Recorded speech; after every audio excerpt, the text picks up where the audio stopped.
Hey guys, it's me Rahul, and today I'm going to show you how to enable or disable the snap layouts in Windows 11.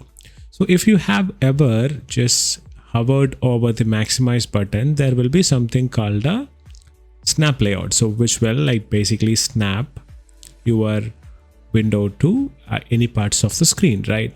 So to enable or disable this, what you need to do is you first need to click on the start menu, then open up settings by searching settings. And from there, on the system tab itself, there is an option called multitasking. So you click on that, and here is the option snap windows. You basically, if it is turned off and you want to turn it on, basically you need to flip the switch over here, and there will be additional options if you just expand it.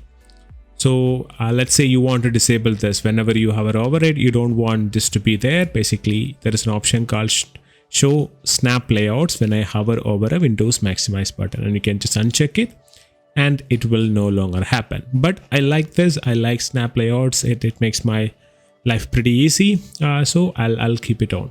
So that's pretty much it. That's how you turn on and off snap windows or snap layouts in Windows 11. Thank you.